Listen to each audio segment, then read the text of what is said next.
नमस्कार, आदाब, सत श्री अकाल। तो आज फिर से अभी एक लेटेस्ट न्यूज़ जो अपडेट है वो लेकर के आ रहे हैं। क्या क्या डॉक्यूमेंट्स लगता है, आप लोगों का काफ़ी कमेंट्स था और दूसरा जितने भी आपके कमेंट्स थे उसमें से ज़्यादा कोशिश करूँगा आपको जवाब देने का, रिप्लाई करने का। और एक और है कि जैसा मेरे द्वारा पहले भी बताया गया है कि यदि आप मेरे से बात करना चाहते हैं तो आप शाम 6 से 7 तक अपना टेलीग्राम पे मैसेज करिए, मैं आपको स्वयं रिटर्न कॉल कर लूँगा, ठीक है।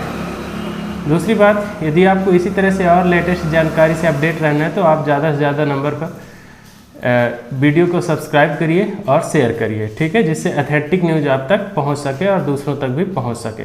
तो फर्स्ट तो इसलिए भी शेयर करना ज़रूरी है क्योंकि जितने ज़्यादा पिटिशनर होंगे उतने ही ज़्यादा आपको लाभ मिलेगी और हो सकता है इन फ्यूचर गवर्नमेंट क्या कर दे कि सभी के लिए कर दे, ठीक है।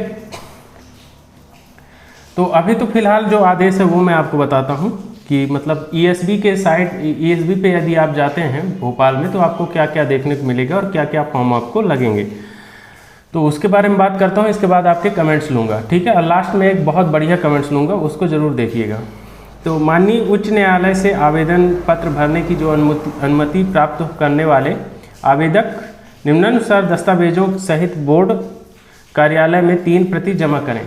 क्या क्या है तीनों प्रति वो आप एक एक करके देखिए। और हाँ, ये जो भी मैं बोल रहा हूँ ये सारी चीज़ें आपको टेलीग्राम में भी मिल जाएगा, ठीक है। ये पूरी सूचना बल्कि मैं वीडियो अपलोड करने से पहले ही टेलीग्राम में सेंड कर दिया हूँ। तो आवेदक का स्वलिखित, नंबर 1 में क्या होना चाहिए, आवेदक का स्वलिखित आवेदन जिसमें माननीय उच्च न्यायालय के आदेश का पूर्ण पता और कम से कम 3 मोबाइल नंबर अंकित हों। तो ध्यान दीजिए, इसमें जो बोला है पूर्ण पता स्वलिखित होना चाहिए, ठीक है, जो आवेदक है यानी उसकी हैंड राइटिंग में होना चाहिए और कम से कम 3 मोबाइल नंबर, कम से कम, एटलीस्ट कम से कम 3, ठीक है ना, 3 से कम नहीं होना चाहिए। दूसरा है माननीय उच्च न्यायालय के आदेश की मूल सर्टिफाइड प्रति जिसमें न्यायालयीन संबंध हो, ठीक है, जिसमें न्यायालयीन स्टाम्प लगे हों, सॉरी, जो दूसरा नंबर ये बोला गया है, मैं फिर से एक बार बता रहा हूँ, माननीय उच्च न्यायालय के आदेश की मूल सर्टिफाइड प्रति जिसमें न्यायालयीन स्टाम्प लगे हों, ठीक है, न्यायालय का स्टाम्प लगा हो वो वाला सर्टिफाइड लगेगा आपको, आपके एडवोकेट्स उसको देंगे, ठीक है। थर्ड है माननीय उच्च न्यायालय की आधिकारिक वेबसाइट से याचिका संबंधित पूर्ण विवरण की प्रति जिसमें आवेदक का नाम चिन्हित हो। जो एक लिस्ट आती है ना, रेड पिटीशन आप डालेंगे जिसके बाद आपको वो मिलेगा, ठीक है, तो वो सारी चीज़ें आपको लगाना। फिर है चौथा नंबर पात्रता परीक्षा का आवेदन पत्र, प्रवेश पत्र, पात्रता परीक्षा का आवेदन पत्र, जो आपने फॉर्म भरते समय जो भुगतान है वाली जो रसीद है वो, प्रवेश पत्र एवं परिणाम का प्रिंट, मतलब आपका रिजल्ट का प्रिंट लगेगा। 5वां नंबर है आपको एमपी ऑनलाइन की प्रोफाइल की प्रिंट लगेगी। एमपी ऑनलाइन में जो प्रोफाइल आपने बनवाया होगा, प्रोफाइल बनवाया होगा, समझ रहे हैं आप, जिसमें आपका पूरा सर्टिफिकेट वगैरह जो भी लगा होता है, प्रोफाइल क्रमांक होती है, उसकी प्रति भी आपकी लगेगी। 6वां नंबर है अपने आधार कार्ड के दोनों तरफ की स्पष्ट प्रति आपको जमा करना होगा, ठीक है। अब इसके बाद आपके कुछ कमेंट्स लेते हैं। जैसे अभी जस्ट ही एक कमेंट्स आया था अनूप भैया का कि सर ओवर एज वालों का क्या है, ओवर एज पर कुछ बोलिए, ठीक है। तो ओवर एज की यदि मैं बात करूँ ना तो आपका तो सर्वप्रथम काम हो रहा है भाई, आपका फर्स्ट नंबर पे ही काम चल रहा है, सर्वप्रथम आपका ही हो रहा है, ठीक है। तो आपको तो टेंशन लेने का किसी भी तरह से ज़रूरत ही नहीं है।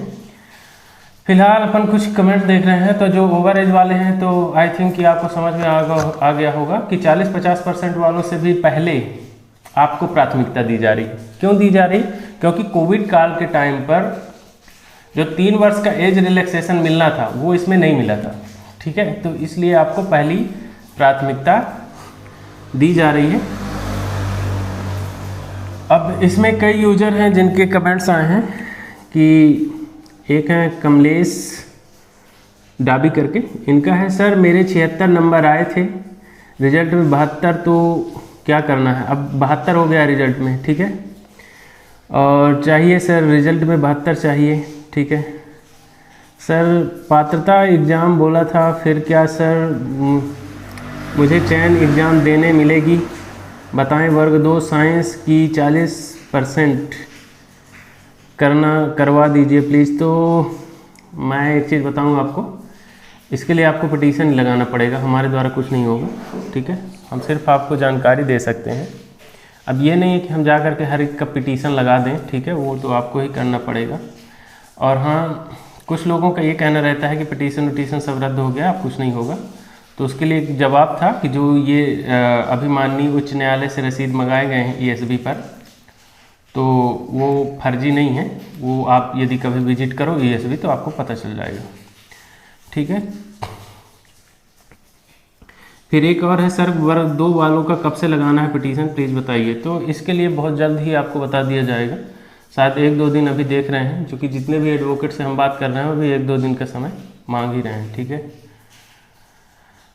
सर ओवर एज वालों का क्या रिप्लाई है, तो पहले ही बता चुका हूँ वीडियो के शुरू में ही। एक हैं ये पारसनाथ केमिस्ट्री क्लासेस, एग्ज़ाम 2 को है, आदेश कब तक आएगा 2 के बाद। ये कुछ ज़्यादा ही कूद रहा है और मुझे लग रहा है कि ये व्यक्ति कभी पॉलिटी पढ़ा भी ना होगा, ठीक है। तुम पॉलिटी पढ़ो, इसके बाद तुम्हें समझ में आएगा। कभी ईएसबी के साइड जो ऑफिस है वहाँ जाके घूमो, तब तुम्हें समझ में आएगा, ठीक है। अभी कुछ अच्छे कमेंट्स ले लेते हैं, ठीक है ना। सर हमारे 59.3 नंबर हो गए हैं, क्या हमारा हो सकता है? पहले हमारा 65 नंबर थे।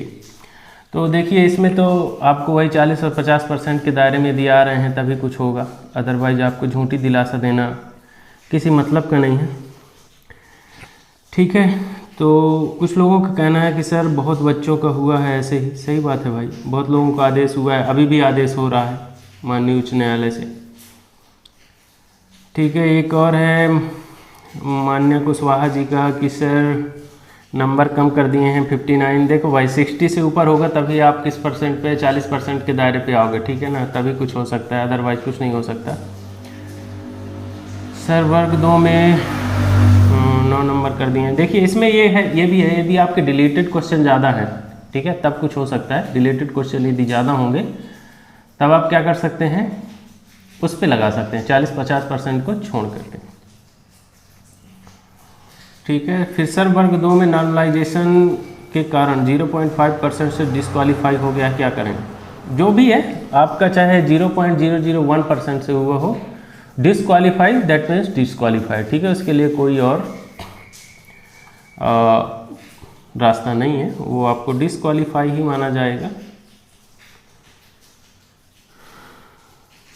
अब ये है कि सर क्या करें, एग्ज़ाम दे पाएंगे कि नहीं।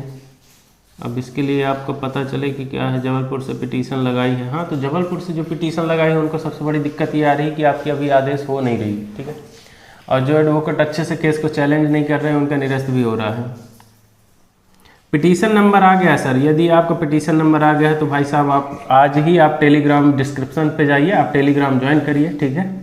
वहाँ आपको टेलीग्राम में मैं जस्ट ही अभी सेंड किया हूँ नोटिस, क्या क्या आपको लगेगा वो लेकर के आप जाइए। आप जाएंगे, फर्स्ट आपको आवेदन भरने के लिए बोला जाएगा, आवेदन भर करके आप ईएसबी कार्यालय में जमा करेंगे, ठीक है, एम्प्लॉयमेंट सिलेक्शन बोर्ड जिसको व्यापम कहते हैं शुद्ध भाषा में, ठीक है। इसके बाद आपको कॉल करके वो बताएंगे, तो आपको जाना पड़ेगा कहाँ, उनके ही द्वारा बताए पते पर, कैफ़े पे, साइबर कैफ़े पे, और वहाँ से आपका फॉर्म भर जाएगा।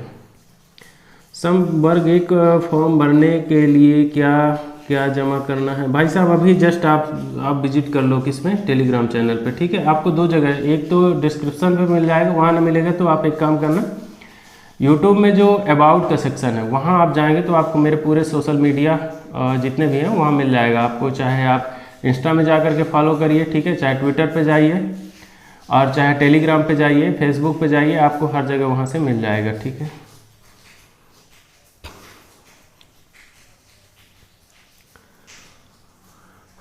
ये कि इनका क्या कहना है कि सर हम 7-8 लोग ही जबलपुर हाई कोर्ट में केस लगाए हैं, ठीक है, हम लोगों की पिटीशन रद्द हुई है, आगे देखते हैं क्या होता है। तो पिटीशन रद्द हो गया है तो ये एक समस्या की बात है आपके लिए, ठीक है। 40-50% होना ही चाहिए, बिल्कुल भाई साहब, हम तो यही चाहते हैं, ठीक है। वर्ग 2 वालों के लिए PIL लगवाइए सर। ओ माय गॉड, भाई देखो मैं कोई नेता तो हूँ नहीं, ठीक ना, कि PIL लगवाऊँ। नेता काहे लगवाएगा, नेता तो आप लोगों को मतलब पूरी तरह से बेरोजगार करने पर तुला हुआ है। फिर एक है, सर मैंने जबलपुर से पिटीशन लगाया है और वकील को 3000 दिए हैं, क्या होगा फाइनल में? अच्छा, तो फर्स्ट तो ये है कि आप वकील से बात करिए, ठीक है। आपका केस किस दिन सुना जा रहा है, हियरिंग डेट कब है, उसके अनुसार होगा। सर 77 से 74.30 हो गए हैं, क्या करना है प्लीज़ सर? तो आपको उसके लिए वही है, या कि आप याचिका दायर करिए या कि फिर कुछ नहीं। ठीक है सर, क्या आदेश है सभी के लिए? नहीं भाई साहब, सभी के लिए नहीं है। तो एक हैं, एक ये है भाई अनित मावार, इनका कहना है या तो 40-50% हो या तो एग्ज़ाम कैंसिल हो, क्योंकि जिस तरह से नॉर्मलाइजेशन हुआ है बहुत ही गलत है। नॉर्मलाइजेशन के कारण 10 से 12 नंबर कम हुए। भाई साहब आपसे हम एकदम से पूरी तरह से 101% आपसे सहमत हैं, आपकी बात बिल्कुल जायज़ है, ऐसा होना चाहिए, मतलब बर्बाद करके रख दिया है। ठीक है, नॉर्मलाइजेशन के नाम पर के धोखा है छात्रों के साथ। ठीक है सर जी, क्या अदर स्टेट वाले पिटीशन लगा सकते हैं? प्लीज़ रिप्लाई दें। यस, कहीं से भी आप किसी भी एडवोकेट के पास जाएंगे ना, वो किसी भी मैटर को आराम से ले लेगा, बाकी आपका काम हो या ना हो वो तो भगवान ही जानता है। तो पिटीशन लगाने में उनको कोई दिक्कत नहीं जाएगी। ठीक है, तो बहुत ठीक है, जितना अभी हमसे हो सका हमने अभी आपका कमेंट्स लिया। एक हाँ, एक जो सबसे ज़रूरी बात होती है, अभी देखना इसके बाद जैसे ही वीडियो अपलोड होगी, कुछ पड़ोसी के औलाद कमेंट्स करेंगे, बोलेंगे इन यूट्यूब वालों के चक्कर में न रहो। एक क्या मोहित शर्मा करके, हाँ वो हर पता नहीं वो ऐसा फेल हुआ, लगता है कि उसको सदमे में आ गया है। हर एक यूट्यूब चैनल पर विजिट करेगा और फिर पता नहीं उस ये न्यूज़ जो पहुंचाया जा रहा है आप तक, ठीक है, ये ऑथेंटिक न्यूज़, तो वो स्वयं तो पढ़ेगा नहीं, क्योंकि यदि तुम पढ़ने वाले होते बेटा तो इतने हर साइट पे जा कर के विजिट ना मारते कि क्या हो रहा है क्या नहीं। फिर वो बोलेगा कि उनके चक्कर में मत फंसो, ये है वो है। ठीक है, तू अपना देख, ज्ञान मत बांट ज़्यादा। ठीक है, तो अभी बहुत पड़ोसी के औलाद भी आएंगे, इस पर कमेंट करेंगे, कल उनका भी जवाब देंगे और अच्छे से। तो पड़ोसी के औलादों का भी कुछ फिर पढ़ा जाएगा, अभी तो फ़िलहाल उनका रद्द करते हैं। ठीक है, उनका कमेंट्स अभी नहीं ले रहे, तो आएंगे, ज़रूर आएंगे, उनका भी स्वागत है तो पड़ोसी के ही औलाद, तो उनको बहुत ज़्यादा समझ में तो आएगा नहीं। ठीक है, तो आज के लिए इतना ही, और जैसे ही कुछ लेटेस्ट न्यूज़ निकल के आती है मैं आप तक ज़रूर पहुंचाऊंगा। तो बने रहिए +24/7 के साथ, सब्सक्राइब करिए, लाइक करिए, शेयर करिए। मिलेंगे नेक्स्ट वीडियो में, तब तक के लिए जय हिंद, धन्यवाद।